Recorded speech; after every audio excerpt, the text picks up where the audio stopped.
Welcome to Curious Minds Unmasked podcast, where we uncover the hidden wonders of the world. Ever get the feeling like, I don't know, maybe there's still some big mysteries out there, places on Earth we haven't totally figured out yet? Oh, absolutely. Places that still hold a certain, a sense of wonder and mystery. Right. And for today's deep dive, we are heading straight to one of those places, to Antarctica. And it's not just the, the sheer vastness of the place, or the frozen landscape. It's more than just ice and penguins, right? Way more. See, we're diving into a story that's got this real, almost unbelievable quality to it. It mixes actual historical exploration with some truly wild theories. And at the center of it all. A fascinating figure, Admiral Richard E. Byrd.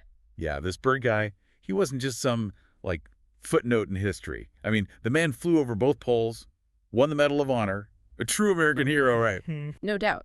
But it's what he said he saw, what he experienced down in Antarctica. That's what's kept, how should I put it?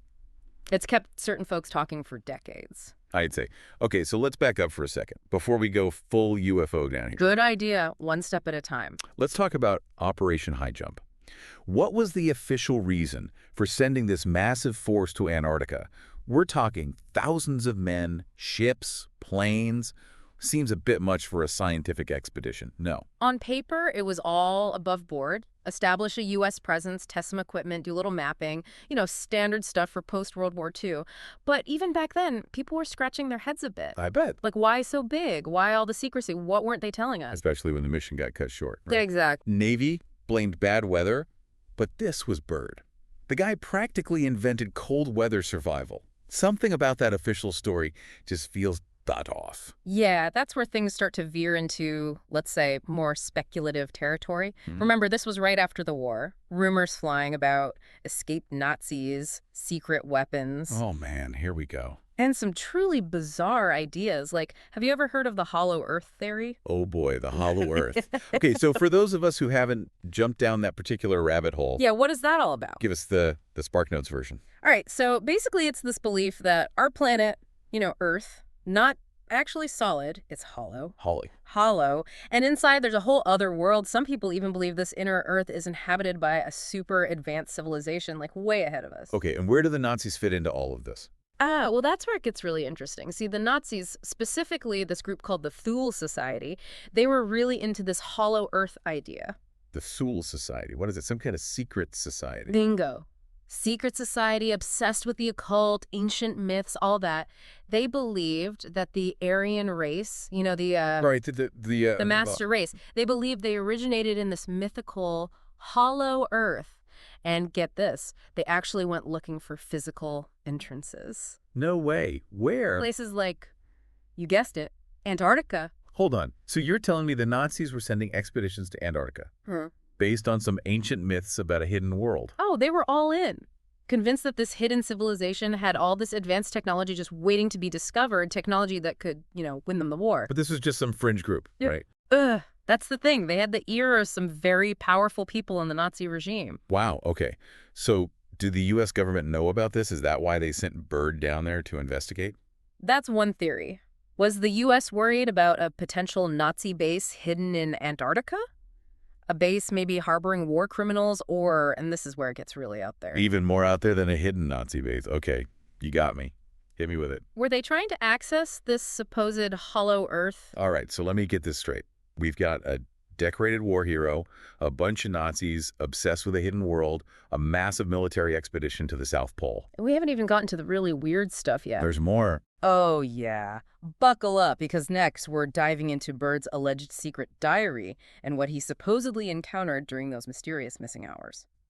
All right, so we were talking about Byrd and his supposed secret diary, right? Right, we've got Operation High Jump, Nazi bases, and then Byrd vanishes for hours during a flight in 47. And after he dies, this diary pops up claiming he found, well, it's wild. Wild is an understatement. So this diary describes an entrance to this hollow Earth, Byrd actually flew into it. That's what it says. He describes this warm valley bathed in this otherworldly light. It says it's populated by these beings who can communicate telepathically. They warn him about, humanity's destructive tendencies, all that, urge him to take this message back to the world. Wow. So Like, how does someone even process that? Assuming, and I know this is a big assumption, assuming even a little bit of this is true. Oh, for sure. Look, we got to be honest here. The whole diary thing, it's highly debated, to say the least. Critics say the writing style's all wrong. There's zero physical evidence. It just sounds, Yeah, made up. exactly. So are we saying it's definitely fake? Or could Byrd have maybe possibly seen something strange, something he just couldn't explain, something that maybe got blown way out of proportion? That's the million-dollar question, right? Because even if the diary's bogus, there's still all this other stuff surrounding Byrd. Like his behavior after Operation High Jump, he made some pretty cryptic statements. Really? Like what? He hinted at incredible discoveries, talked about an enemy that could fly pole to pole, stuff like that. Fly pole to pole. Okay, now that is interesting. So, what, was he messing with everyone? Or did he really think he was onto something huge? It's tough to say. Some folks think the government shut him up, told him to zip it about whatever he saw. Whoa. Others think he might have misinterpreted things, like natural phenomena that looked weirder than they were because everyone was on edge about the Cold War. Right. It's like they say extraordinary claims and all that. You need extraordinary evidence. Yeah. And right now we're kind of thin on that. We are. But think about the context. This was a time when secrecy was like the name of the game, Right. especially when it came to, anything polar. True. The Arctic, Antarctica, potential battlegrounds in a future war, right? So Yeah. maybe, just maybe, they kept certain things hush-hush, whether they were real or not. Which brings us to this other piece of the puzzle. This is where it gets even crazier. We have to talk about James Forstall. Forstall, yeah, the Secretary of He Defense. was obsessed with this stuff, right? Yeah. UFOs, Antarctica, the whole 9 yards. Deeply involved in Operation High Jump.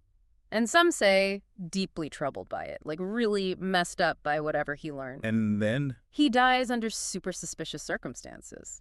Officially, suicide. Jumped from a window at the hospital.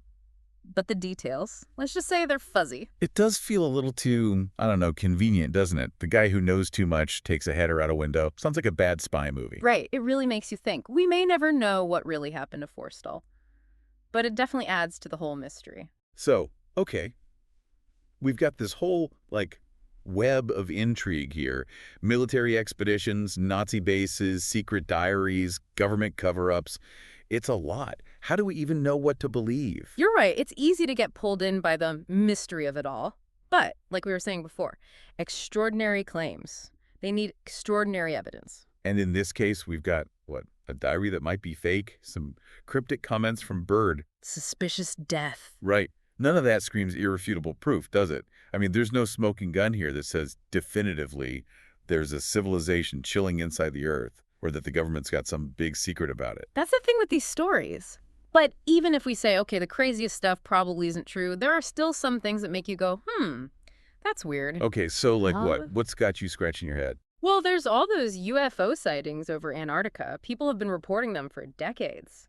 Pilots, scientists, even regular people just visiting. UFOs, huh? So maybe Byrd wasn't so far off with all that talk about enemies flying pole to pole. Okay, now hold on. Let's not get ahead of ourselves. Most of these sightings, they can be explained. Weather balloons, weird atmospheric stuff, that kind of thing. Right, but not all of them. Not all of them. There are a few that even the experts are like, yeah, we don't know what that was. That's kind of creepy. Makes you wonder, right? I mean, 50 years ago, people would have said it was crazy to think we'd all be carrying around these tiny computers. Exactly. What seems impossible one day could be totally normal the next. That's science for you. True. So all this to say, we should at least be open to the possibility that there are things out there, maybe even right here on our own planet, that we just haven't figured out yet. 100%. So what about Antarctica? Are there people, actively looking for secret stuff down there?